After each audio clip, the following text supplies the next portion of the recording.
Hey guys, welcome to today's episode, and we are excited to have Shana Hussin of Fast to Heal, and she is a specialist in intermittent fasting, but she's also a nutritionist. So welcome. Tell us a little bit about yourself.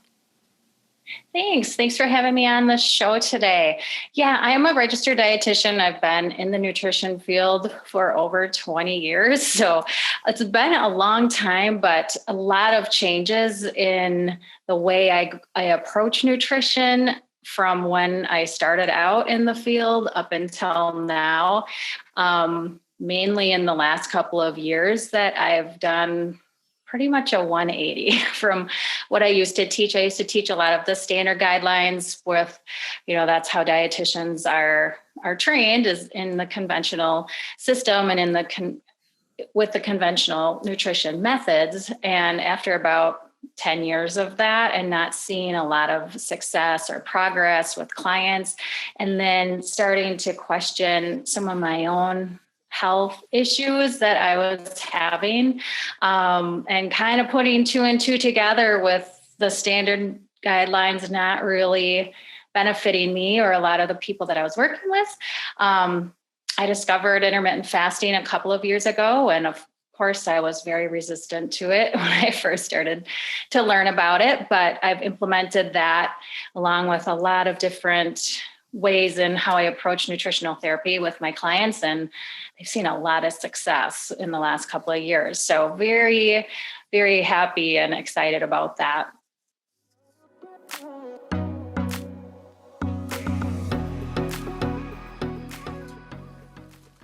So tell us a little bit about kind of what a typical day looks like for you. So what does your fasting window look like? And give us some things that you kind of eat on a regular basis that you love to eat when you are in your window where it makes you feel like $1,000,000. Yeah. Again, I've done a lot of tweaking with that. I would say about 10 years ago or so, I started to have, actually probably more like 20 years ago, I started to have some digestive issues with bloating. If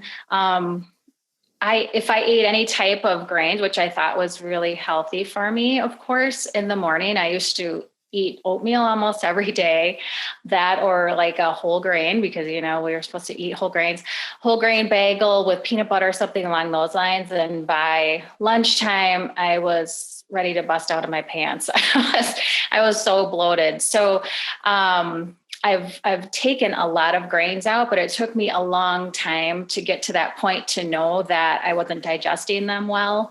So I eat grain-free most days. I do incorporate a little bit of rice here and there. I tolerate that okay. And some dried beans, if I make sure that they're soaked and drained properly, and I can usually tolerate those pretty well too. But I stick to, for a long time, I follow kind of like a paleo type diet. I wasn't ever perfect. I mean, I'm not going to say I don't have treats here and there, because obviously I do. I eat dark chocolate pretty much every day after most meals. But with me sticking to more of a higher protein, higher fat diet, and being really selective about the carbohydrates that I eat, I don't count my carbohydrates because I don't feel like that's something that I want to focus on, but I am very selective in the ones that I do eat. So I will eat vegetables that are intact, that haven't been processed, and some fruit. I eat nuts. Those are the carbohydrates that I stick to. I try to stay away from processed food, not just because I know how I feel if I eat it. And a lot of times people will say to me, well, how do you have so much willpower? That's one of the phrases that people like to say, but for me, it's not about willpower at all.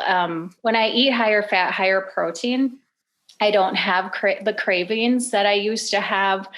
And I know how I'm going to feel if I incorporate those foods. And for me, it's just not worth it. So, for the short-term benefit of how things might taste for a few minutes, the drawback that I see hours later, it's just not worth it for me.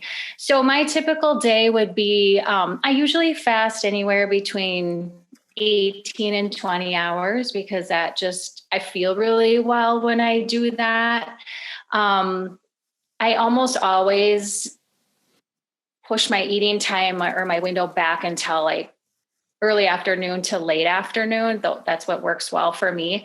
And if I'm going to do a 24-hour fast, which is at least once a week, if not more often, sometimes 2 or 3 times a week, I will go lunch to lunch because that just works better for me.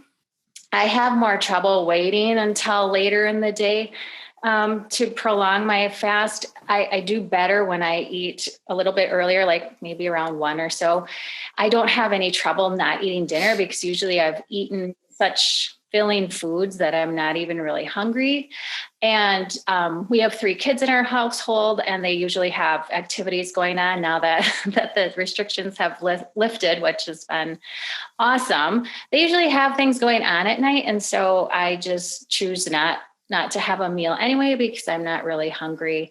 So most days I'm fasting between 18 and 20 hours, and then I'll throw a 24-hour in at least once or twice a week.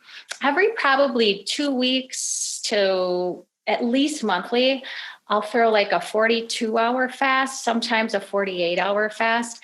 I just feel like that kind of resets my gut. Like if I do start to see some bloating going on again, that's enough to just kind of get rid of that. And I feel really well after I do like a 42 to 48.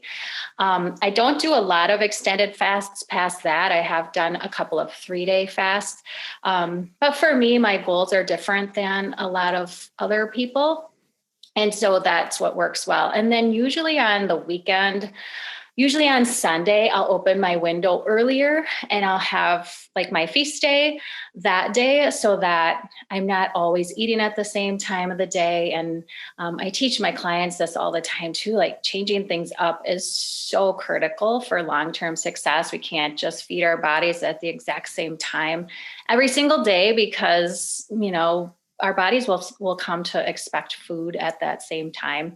And then, I've had some clients even with OMAD or 1 meal a day who long-term can start to run into trouble with that just because they're doing the exact same thing all the time and, eating the same things all the time.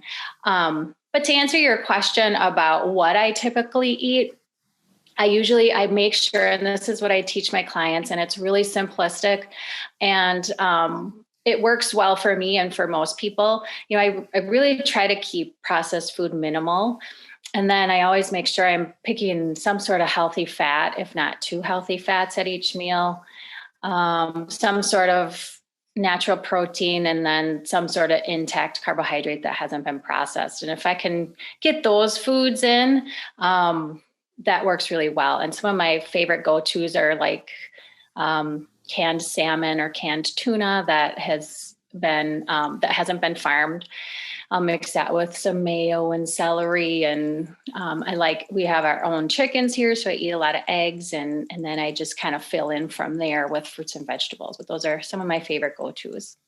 Hey guys, I'm so excited. My new book, 1 Meal and a Tasting, is out now. And if you order the book on Amazon, just the regular paperback edition, if you go in and make a review, you will get the audio book for free. Send a copy of your receipt to questions@chantelrayway.com and you'll get the audio book right away.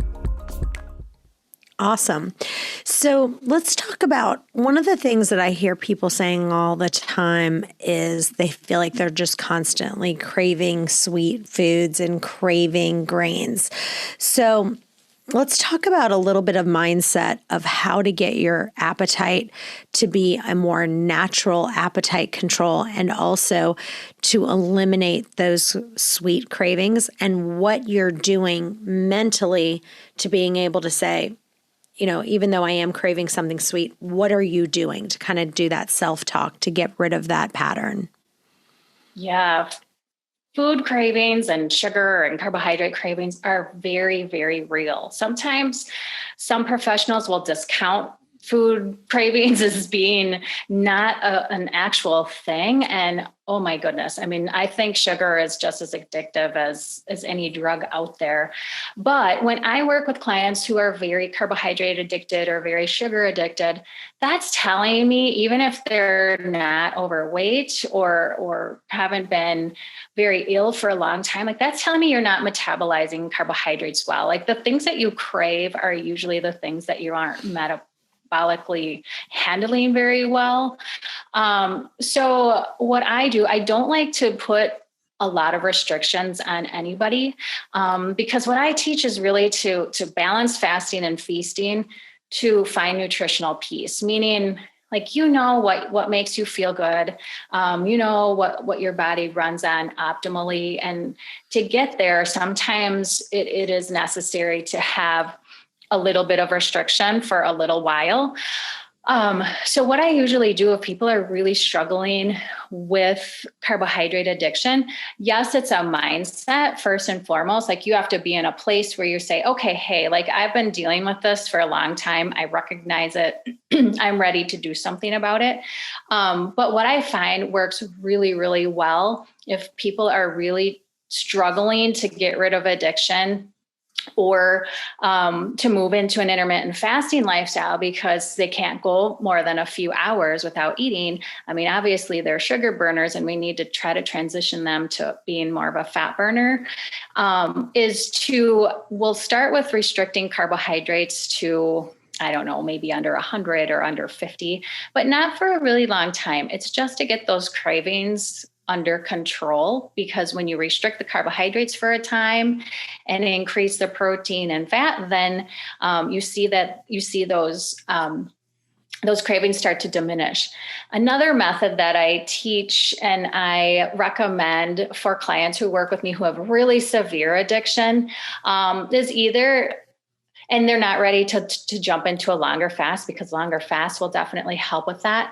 But I actually focus on fat fasting also for those who are really having trouble. And what we do is just for like 2 or 3 days, we go and we eat foods that are almost all exclusively natural fat, high fat foods. And they're foods that people like. That's like, avocado and bacon and eggs, butter. You can have some leafy greens with that, coconut oil, those types of foods. It's almost all exclusively fat. And what that does is it really just takes those cravings away completely, because you're getting rid of all of your glycogen stores and your carbohydrate stores, and it's forcing your body to burn fat. So if you can do that for a couple of days, it helps you really transition into fat burning and into an intermittent fasting lifestyle, because it kind of forcing your body to go into fat burning. So it's not so much mindset, but that will help more with the actual physiology and the physical component of getting rid of the cravings, because that's probably one of the number one roadblocks that I have with clients and them wanting to be successful is getting past the cravings initially. But with a fat fast, you can break that cycle pretty quickly within a couple of days. So I have seen that as a very powerful therapy with a lot of clients.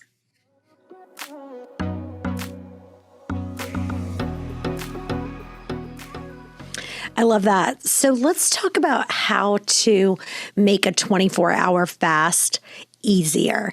So I think I love that. I try to do a 24-hour fast every single week.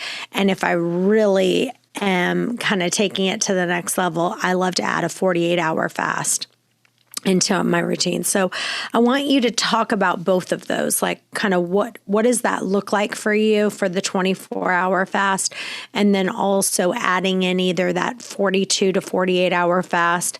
And what do you do to kind of keep busy so you're not thinking about food and not feeling like this is excruciating? Right. I know. So 24-hour fast, I've done them so regularly and a lot. I do have a support group.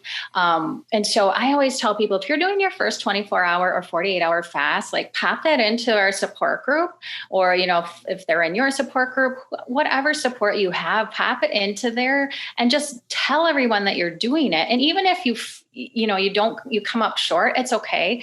But usually somebody like, and I still do that. Like if I'm going to do a 48-hour fast or anything longer, I say, hey, I'm doing this fast. Does anybody want to do it with me? And even if it's just one or two other people, like knowing there's somebody else out there is so important. And I think just having that extra support is so beneficial.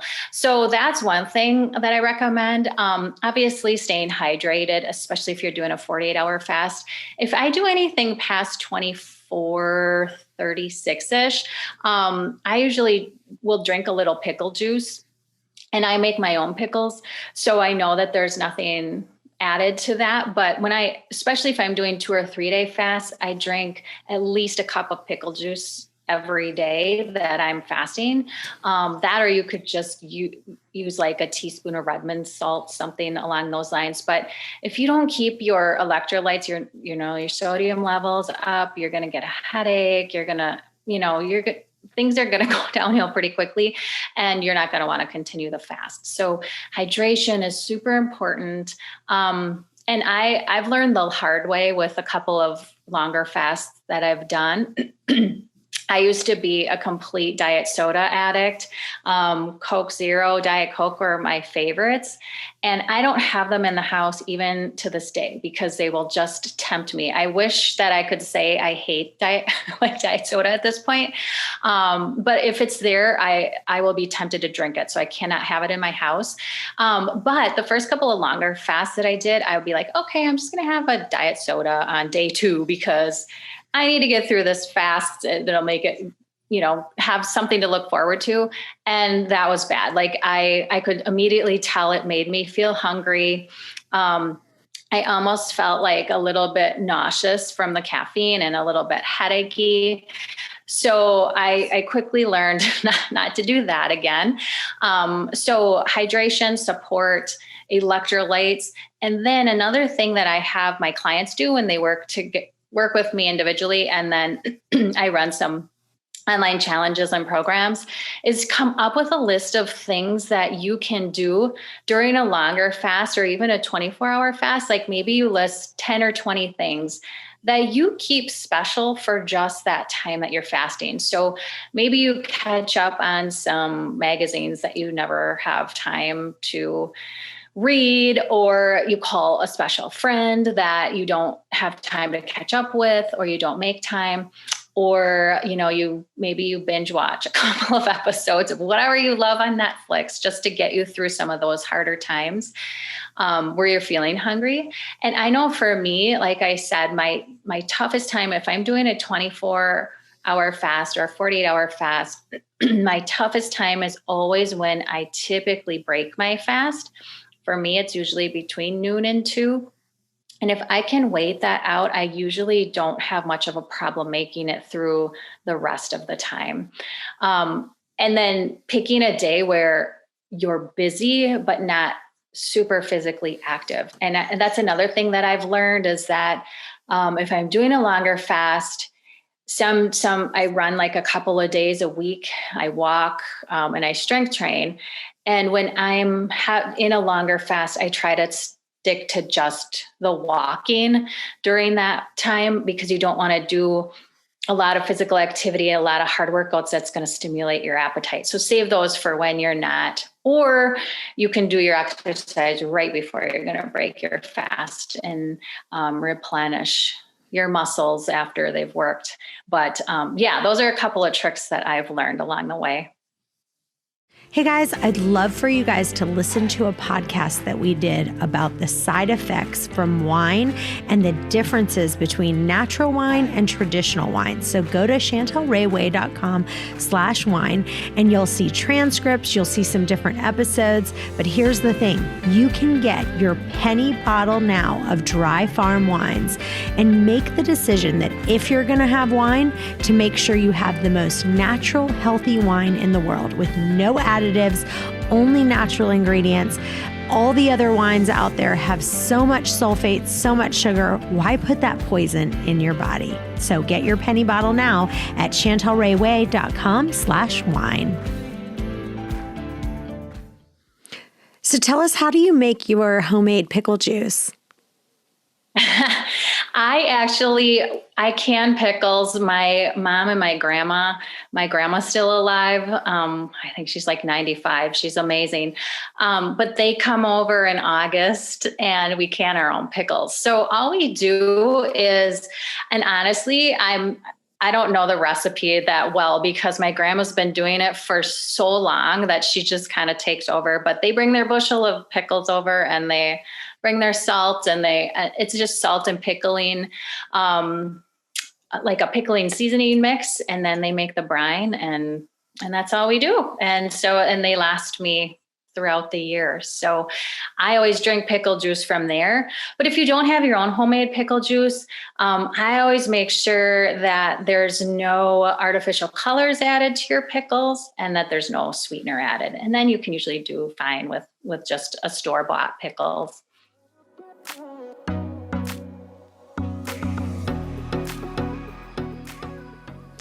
So, one of the things that we have to remember, there was a study that I read and they were talking about autophagy. And they were talking about how if you look at the level of autophagy that happens in the liver and the brain, that after 24 hours of fasting, that the level of autophagy increased 300% after 24 hours of fasting, and then a further 30% more after 48 hours of fasting. And so it just goes to looking at if you look at just the studies that they can do of what happens, after the 24-hour mark, after the 36-hour mark, after the 48-hour mark, it's really just almost like magic that happens in your body. And so if you can kind of put that into your mind of like how good this is for you, then you kind of can, it just makes you kind of be able to go a little longer, in my opinion. Absolutely. And I think about that too when I'm fasting and I get to a hunger point. I'm like, because I don't know if you've seen some of those timelines, like you were just saying, like where you'll see, at this many hours, this is happening. And at this many hours, this is happening. And yeah, that 36 to 48 hour mark is really critical for autophagy, just booming. And another thing that I've seen, and when I work with clients with extended fasting, from what I have seen, like human growth hormone and other hormone changes they peak at like day 5, I think it is, and they don't really go anywhere after that. So when I'm working with someone, I just say, let's do like 5 to 7 days is the longest because you don't see a whole lot of health benefit. And then if somebody wants to go past 7 days, I always make sure they're monitored by a doctor or a health professional of some sort, just to make sure.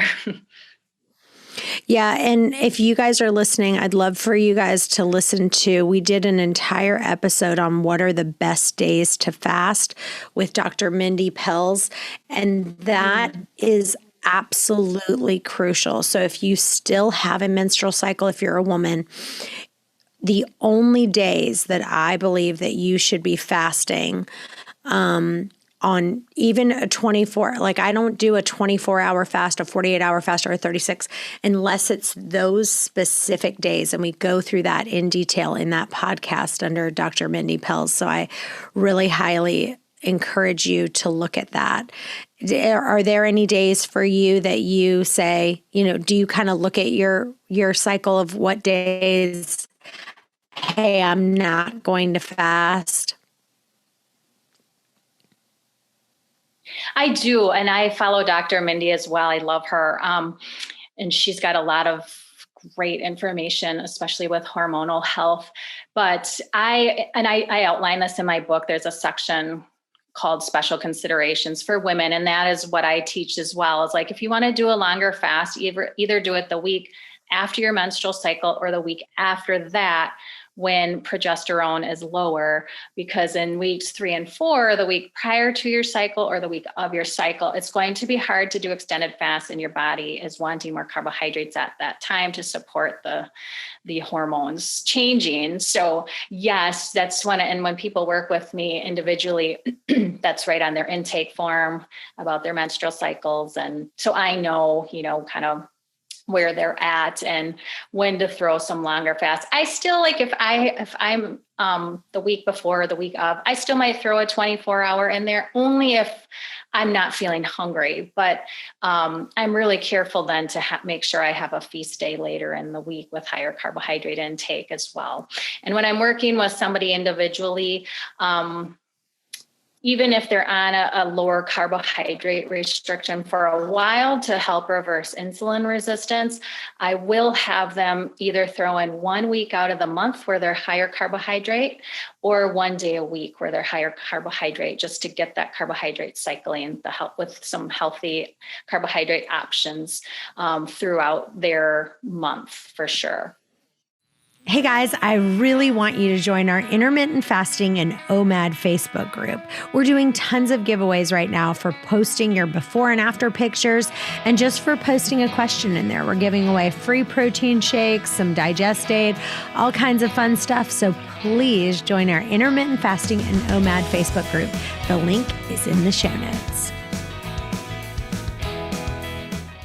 Yeah, and it's funny because like this morning, I actually ate breakfast this morning around 9 o'clock this morning. I ate my lunch that I brought in for my lunch because I was so hungry, and I was like, I could hear my stomach growling, and I was like, you know what, today I'm changing it up. And so I think, just really kind of being okay with that. I think that some people just get so dogmatic with things, and they're like, I probably haven't had breakfast in months and months, but that's okay. Like today, I just made the decision. I'm just going to have probably breakfast and lunch today, and then I'm not going to have dinner tonight. But that's just, my husband's out of town, so I know I don't really need to eat. I'll make something for my son. And so it's a perfect day to kind of change things up. So talk a little bit about that, of what are some things that you do to change things up? Yeah, I do the exact same thing. And I was getting into too much of a pattern, like you said, like just getting too dogmatic about it. Like, okay, Sunday's going to be my feast day and Thursday's going to be my 24-hour fast day. And I think that when you're early on in intermittent fasting, that can be important. And when your hormones are still out of balance. And after a couple of weeks, I usually have people throw in like what I consider a challenge day. So, if they're having trouble going from like 18 hours to maybe 20 or 22 hours, just pick one day that you're going to be busy and try to throw that in. But I've been really careful about trying to listen to my actual cues more than I used to. And I think that comes with time, because I used to eat 2 meals most days, no matter what. Like, okay, I'm just eating because my family's eating. Where now it's like, no, like it's like 5 o'clock. I'm still really full from my lunch. Like I do not need to eat again, and that's okay. Or like you said, sometimes there's some mornings where I'm like, gosh, I feel low energy. I'm like hungry, because there's one thing to be like a little bit hungry, but then, like you said, with your stomach growling and just if you're feeling weak or, you just know it's going to be a tough fasting day. You're not going to get a ribbon if you wait until 3 o'clock that day to eat. I mean, if you're feeling like you should eat, then you should eat. Yeah. And usually within a couple of months for sure, like people know the difference between I'm feeling a little hungry or I'm a little bored versus I really need to eat like you were feeling this morning. Awesome. Well, thanks so much for being with us on the show today. Tell listeners where they can find you and where they can follow you. Yeah, my website is called fasttoheal.info, and all my programs are housed there.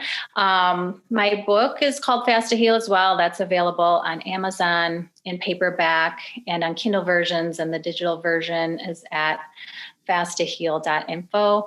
My Facebook support group is called Fast to Heal Nutrition Support, and I monitor that myself.